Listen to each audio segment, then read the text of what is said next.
സ്വാഗതം. ഇന്ന് ഞാനൊരു വെറൈറ്റി തീയലിൻ്റെ റെസിപ്പി ആയിട്ടാണ് വന്നിരിക്കുന്നത്. ഇതെൻ്റെ അമ്മയുടെ ഒരു സ്പെഷ്യൽ റെസിപ്പിയാണ്. പരിപ്പ് തീയൽ നല്ല ടേസ്റ്റി ആയിട്ടുള്ള ഒരു തീയലാണ്. അപ്പോൾ നമുക്ക് എങ്ങനെയാണ് പരിപ്പ് തീയൽ ഉണ്ടാക്കുന്നതെന്ന് നോക്കാം. പരിപ്പ് തീയൽ ഉണ്ടാക്കാനായിട്ട് ഞാനിവിടെ 1 കപ്പ് തോരപ്പരിപ്പാണ് നന്നായിട്ട് കഴുകിയെടുത്ത് വെച്ചിരിക്കുന്നത്. ഇതിനി നമുക്ക് നന്നായിട്ട് വേവിച്ചെടുക്കണം. അപ്പോൾ അതിന് വേണ്ടിയിട്ട് ഞാനൊരു കുക്കറിലേക്ക് ഈ പരിപ്പ് ഇട്ട് കൊടുക്കുകയാണ്. ഇത് നമ്മൾ സാമ്പാറിനൊക്കെ എടുക്കുന്ന അതേ പരിപ്പ് തന്നെയാണ്.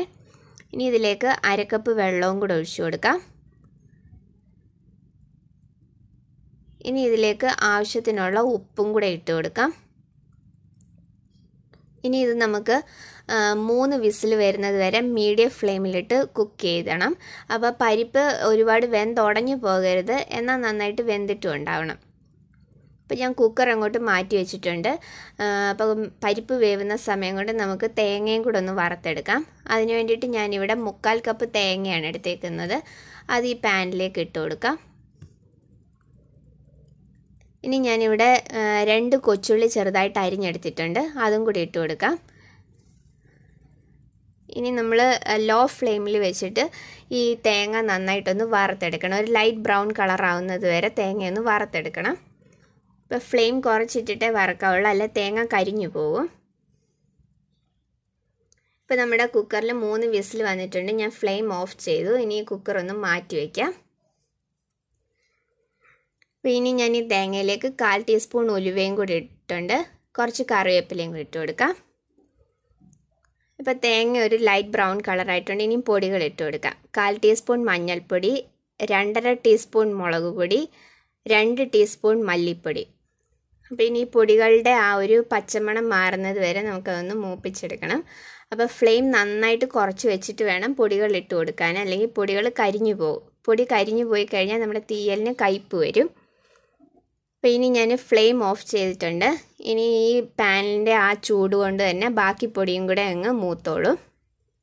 അപ്പോൾ ഇനി ഞാനിത് മാറ്റി വെക്കുകയാണ്.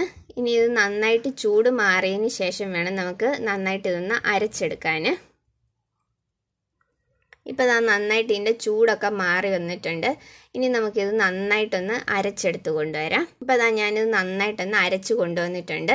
അപ്പോൾ ഇതുപോലെ നന്നായിട്ട് അരച്ചെടുക്കണം ഇത്. ഇനി ഇതിലേക്ക് നമുക്ക് കൊച്ചുള്ളിയാണ് വേണ്ടത്. അപ്പം ഞാനിവിടെ ഒരു 25 കൊച്ചുള്ളിയാണ് എടുത്തേക്കുന്നത്. അപ്പോൾ ഇതിനി നമുക്ക് ഒരു മൺചട്ടിയിലേക്ക് ഇട്ട് കൊടുക്കാം.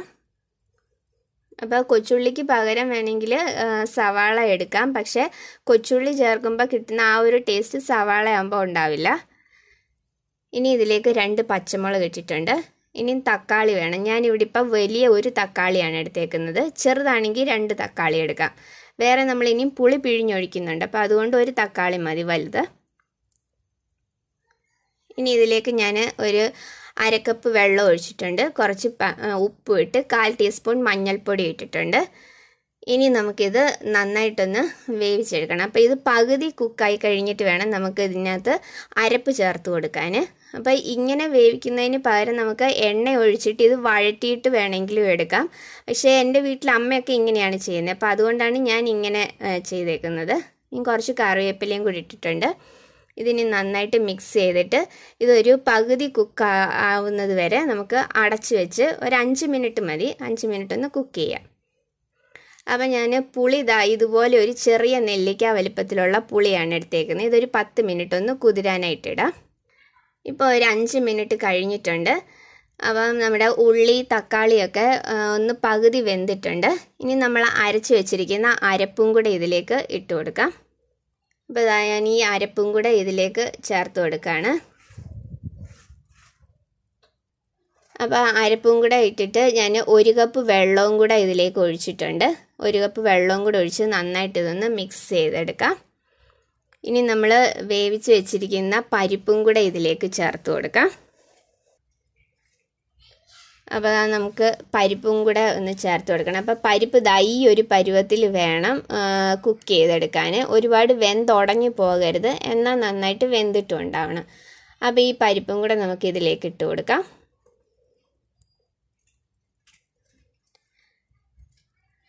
അപ്പോൾ ഇനി ഇത് നമുക്ക് നന്നായിട്ടൊന്ന് മിക്സ് ചെയ്തെടുക്കാം.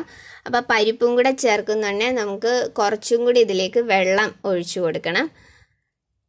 അല്ലെങ്കിൽ അത് ഇനി ഒന്നുകൂടി ഇരുന്നങ്ങ് കുറുകും. അപ്പോൾ അതുകൊണ്ട് കുറച്ചും കൂടെ നമുക്ക് വെള്ളം ഒഴിച്ചു കൊടുക്കാം ഇതിലേക്ക്. അപ്പോൾ അതിനുവേണ്ടി ഞാനിവിടെ ഒരു 1/4 കപ്പും ഒരു ഇത്തിരിയും കൂടെ വെള്ളം ഒഴിച്ചിട്ടുണ്ട്. ഇനി ഇത് അടച്ചു വെച്ച് നമുക്കൊന്ന് തിളയ്ക്കാനായിട്ട് വയ്ക്കാം. ഇപ്പോൾ നമ്മുടെ കറി നന്നായിട്ടൊന്ന് തിളച്ച് വന്നിട്ടുണ്ട്. ഇനി നമുക്ക് കുതിരാനായിട്ട് വെച്ചിരുന്ന പുളി നമുക്കിതിലേക്ക് പിഴിഞ്ഞൊഴിക്കണം. അപ്പോൾ ഞാൻ ഈ പുളിയും കൂടെ ഇതിലേക്കൊന്ന് പിഴിഞ്ഞൊഴിക്കുകയാണ്.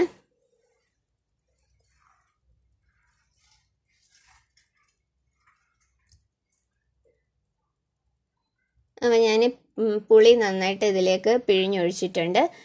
ഇനി ഇത് നമുക്ക് നന്നായിട്ടൊന്ന് മിക്സ് ചെയ്തിട്ട് ബാക്കി അരപ്പൊക്കെ നന്നായിട്ടൊന്ന് വേവാനായിട്ട് വയ്ക്കാം. അപ്പോൾ ഇതൊരു 5 മിനിറ്റ് ഒന്ന് അടച്ചു വെച്ചാൽ മതി. അപ്പോഴത്തേക്ക് നമ്മുടെ അരപ്പൊക്കെ നന്നായിട്ടൊന്ന് കുക്കായി കിട്ടും. ഇപ്പോൾ ഒരു 5 മിനിറ്റ് കഴിഞ്ഞിട്ടുണ്ട്. നമ്മുടെ അരപ്പൊക്കെ നന്നായിട്ട് വെന്ത് വന്നിട്ടുണ്ട്. അപ്പം ഈ ഒരു തിക്നെസ്സിൽ നമ്മൾ ഈ കറി ഓഫ് ചെയ്യണം. കാരണം ഇത് പരിപ്പ് ചേർത്തതായതുകൊണ്ട് ഇരുന്ന് കുറച്ചും കൂടെ ഒന്ന് തിക്കാവും. കുറച്ചും കൂടെ കഴിയുമ്പോൾ കുറച്ചുകൂടെ തിക്കാവും. അപ്പോൾ പരിപ്പൊക്കെ ഇതുപോലെ ഇങ്ങനെ കിടക്കണം. ഒരുപാട് വെന്തങ്ങ് ഉടഞ്ഞു പോകരുത്. ഇതുപോലെ ഈ പരിപ്പ് ഇങ്ങനെ കാണുകയും വേണം. എന്നാൽ പരിപ്പ് നന്നായിട്ട് വെന്തിട്ടും ഉണ്ടാവണം. ഒരുപാട് വെന്തുടഞ്ഞു പോകരുതെന്നേ ഉള്ളൂ. ഇതിപ്പോൾ ദാണ്ട പരിപ്പൊക്കെ നന്നായിട്ട് വെന്തിട്ടുണ്ട്. എന്നാൽ അത് വെന്തുടഞ്ഞു പോയിട്ടുമല്ല. അപ്പോൾ ഈ ഒരു പരുവത്തിലായിരിക്കണം വേണ്ടത്. അപ്പോൾ ഇനി ഇതിൻ്റെ ഉപ്പൊക്കെ ഒന്ന് നോക്കാം.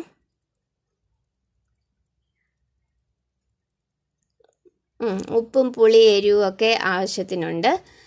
അപ്പം ഇനി ഞാൻ ഇതിൻ്റെ ഫ്ലെയിം ഓഫ് ചെയ്യുകയാണ്. അപ്പോൾ എൻ്റെ അമ്മയൊന്നും അങ്ങനെ തീയലിൽ കടുക് താളിക്കാറില്ല. അതുകൊണ്ട് ഞാനും ഇതിൽ കടുകൊന്നും താളിക്കുന്നില്ല. അപ്പം നല്ല ഈസി ആയിട്ട് ഉണ്ടാക്കാൻ പറ്റിയ ഒരു തീയലാണിത്. എല്ലാവരും ഇത് ട്രൈ ചെയ്ത് നോക്കണം. നല്ല ടേസ്റ്റിയാണ്. അപ്പോൾ ട്രൈ ചെയ്തിട്ട് നിങ്ങളുടെ അഭിപ്രായം എനിക്ക് കമൻസിലൂടെ അറിയിക്കണം. വീഡിയോ ഇഷ്ടമായിട്ടുണ്ടെങ്കിൽ ലൈക്ക് ചെയ്യാനും ഷെയർ ചെയ്യാനും സബ്സ്ക്രൈബ് ചെയ്യാനും മറക്കല്ലേ. അപ്പോൾ അടുത്ത വീഡിയോയിൽ വേറൊരു നല്ല റെസിപ്പി ആയിട്ട് കാണാം. താങ്ക്